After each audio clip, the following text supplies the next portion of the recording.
முதல் வணக்கம் நேயர்கள் அனைவருக்கும் வணக்கம். இன்றைக்கி நம்ம மாடி தோட்டத்திலேருந்து உங்கள் கூட பகிர்ந்துக்க போகிற செடி என்னன்னு பார்த்தீங்கன்னா கருவேப்பிள்ளை தான். ரொம்ப ஈஸியாக வளர்க்க முடியும். இது வந்து செடின்னு சொல்லலாம், மரமும் சொல்லலாம். குட்டி தொட்டியில் வளர்த்தோம் அப்படின்னா சின்ன செடியாக வரும், தரையில் வச்சு வளர்த்தோம் அப்படின்னா பெரிய மரமாக வரும். இந்த கருவேப்பிள்ளை செடியை எந்த அளவுக்கு நம்ம மாடி தோட்டத்தில் ஈஸியாக வளர்க்கலாம் அப்படின்றத பற்றி தான் இதில் நம்ம பார்க்க போகிறோம்.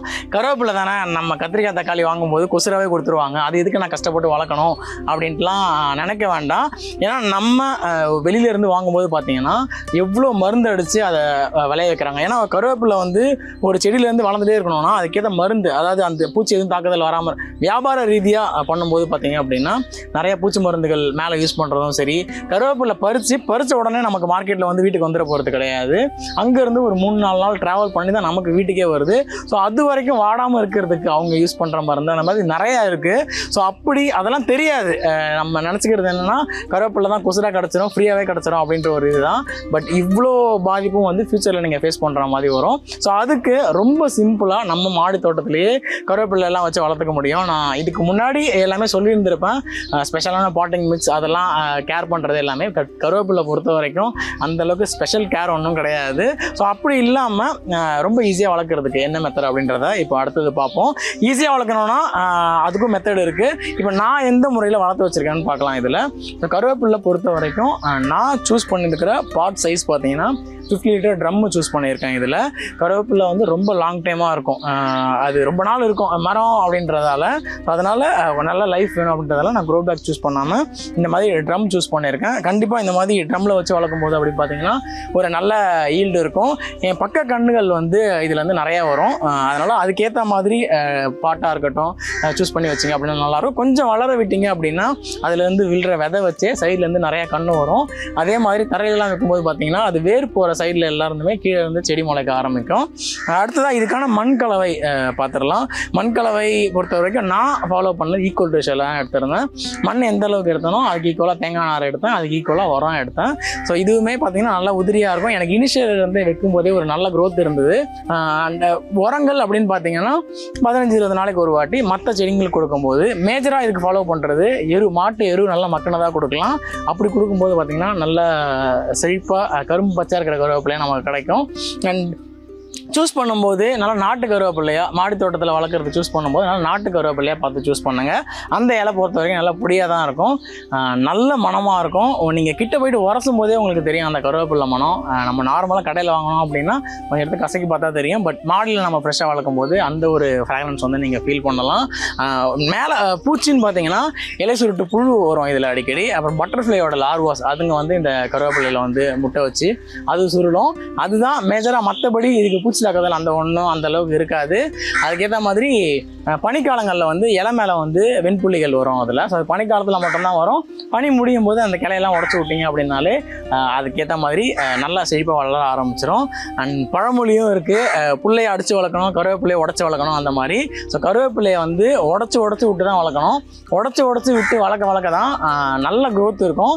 நீங்கள் அதை கண்கூடவே பார்க்கலாம். எந்த அளவுக்கு ஹைட்டாக வளராமல் உடச்சி விட்றீங்களோ அந்தளவுக்கு பக்க கிளைகள் வந்து நமக்கு நிறைய கருவேப்பிலை பறிச்சுக்க முடியும். ஸோ உங்களுக்கு நீங்கள் பார்க்கும்போதே தெரியும். நீங்கள் மார்னிங் மாடிக்கு வந்தீங்க அப்படின்னா நீங்கள் சமையலுக்கு தான் எடுத்துகிட்டு போகணும்னு அவசியம் கிடையாது. ஜஸ்ட் ஒரு 2 இணுக்கை நீங்கள் பறித்து ஃப்ரெஷ்ஷாக தண்ணியில் வாஷ் பண்ணி சாப்பிட்டுக்கலாம் அதை. ஏன்னா இப்போ இருக்கிற கரண்ட் டேஸில் பார்த்தீங்கன்னா நிறைய இளநரையெல்லாம் இருக்குது. சின்ன சின்ன பசங்களுக்கே வந்து முடி எல்லாமே நரைக்கிறது, அந்த மாதிரி ப்ராப்ளம்ஸ்லாம் நிறையா இருக்குது. ஸோ டாக்டரே ப்ரிஃபர் பண்ணுறது தான் இது எல்லாமே. இந்த மாதிரி கருவேப்பிலையெல்லாம் நீங்கள் மார்னிங் எம்டி ஸ்டொமக்லேயே வந்து பறித்து சாப்பிடும்போது பார்த்தீங்க அப்படின்னா ஒரு நல்ல ஒரு ரிசல்ட் இருக்கும். கருவேப்பிலையோட மெடிசனல் பெனிஃபிட் பற்றி சொல்லணும்னு அவசியம் இல்லை, நிறைய பேருக்கு தெரியும். அண்ட் அதே சமயம் சமையல் எந்த சமையல்லையுமே இந்த பொருள் கடைசியில் ஆட் ஆகாமல் இருக்காது. கண்டிப்பாக தேவையான ஒன்று. ஸோ இந்த மாதிரி மாடியில் நீங்கள் ஃப்ரெஷ்ஷாக வளர்க்கும் போது அதை உங்களுக்கு சமையலுக்கு எடுத்து போட்டு பாருங்கள். கண்டிப்பாக அதோட ஃப்ராக்ரன்ஸே வேறு மாதிரி இருக்கும், உங்களுக்கு டேஸ்ட்டே வேறு மாதிரி கொண்டு வரும். கடையில் வாங்குற கருவேப்பிள்ளையும் இந்த மாதிரி வீட்டில் வாங்குற கருவேப்பிள்ளைக்கான டிஃப்ரென்ஸ் வந்து நீங்கள் மாடியில் வளர்த்து பறித்து சமைக்கும் போது கண்டிப்பாக நீங்கள் உணருவீங்க. அண்ட் இது நான் வச்சு கரெக்டாக 2 இயர்ஸ் ஆகுது. 2 இயர்ஸ்லேயே எந்த ஒரு வளர்ச்சி பாருங்கள். ஹைட்டை வந்து வளர விட மாட்டேன். ஹைட்டை வந்து வளர விடாமல் ஃபுல்லாக ஒரு 3 months ஒன்ஸ் கம்ப்ளீட்டாக ப்ரூன் பண்ணி விட்டுருவேன். ஒரு குறிப்பிட்ட ஸ்டேஜ் வளரும்போது பார்த்தீங்கன்னா அதில் வந்து பூ வைக்க ஆரம்பிச்சிடும். அதாவது கருவேப்பிலை ஹைட்டாக வளர விட்டோம் அப்படின்னா ஸோ அந்த பூ பூக்கிற வரைக்கும் இருக்கட்டும், பூத்ததுக்கு அப்புறமேட்டு கட் பண்ணி விட்டுருங்க. காய இறங்க விடாதீங்க. காய இறங்க விட்டிங்கன்னா இந்த மாதிரி பக்க கிளைகள் வந்து வராது. அதனால் அந்த டைமில் நீங்கள் கம்ப்ளீட்டாக கீழே இறக்கியே உடச்சி விடலாம். இறக்கி உடச்சி விட்டிங்கனாலே இந்த மாதிரி சைடில் வந்து நிறைய பிரான்ச்சஸ் வர ஆரம்பிச்சிடும். அது இனிஷியலாக நல்லா ஒரு செழிப்பாக வளர்கிறதுக்கு பஞ்சகாவியம் ஃபாலோ பண்ணலாம். இன்கேஸ் நம்ம மாடியில் வளர்க்கும் போது செடி எல்லாமே ஒரு மாதிரி வெளிர் பச்சை கலரில் மாறுறதுக்கு வாய்ப்பு உண்டு. அது எதனால் அப்படின்னா தண்ணி ஏதாவது இடையில சரியாக ஊற்றாமல் விட்டீங்க அப்படின்னா அந்த மாதிரி வெளிர் பச்சை கலரில் மாறும். அந்த டைமில் ப்ராப்பராக அதுக்கான வாட்டரிங் ஃபாலோ பண்ணிவிட்டு அதுக்கான உர மேலாண்மையும் கண்டிப்பாக பண்ணிவிட்டு மீன் அமிலம் மட்டும் ஃபாலோ பண்ணுங்கள். மீன் அமிலம் வந்து ரொம்ப பெஸ்ட்டாக இருக்கும்.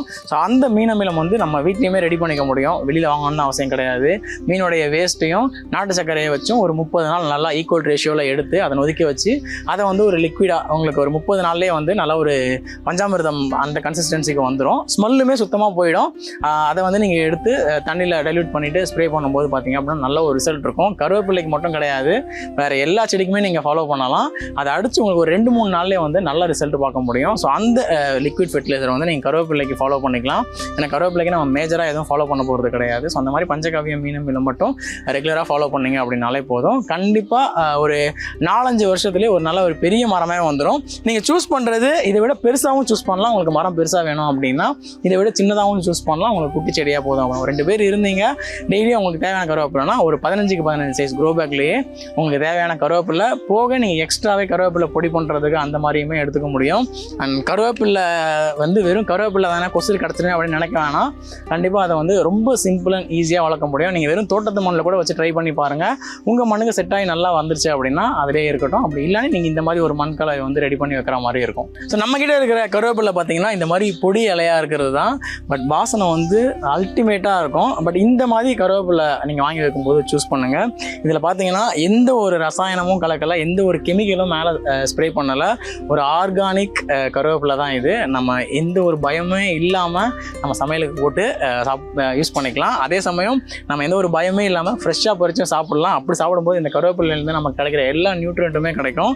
அண்ட் கண்டிப்பாக நீங்களும் உங்கள் வீட்டு மாடி தோட்டத்தில் இந்த கருவேப்பிலையை ட்ரை பண்ணுங்கள். அண்ட் இன்றைக்கி நம்ம மாடி தோட்டத்திலேருந்து கருவேப்பிலை செடியை எப்படி சுலபமாக வளர்க்குறது அப்படின்றத பற்றி பார்த்தோம். மேலும் அடுத்த மாடி தோட்டத்தில் இன்னொரு செடியோடு உங்களை சந்திக்கிறேன். நன்றி.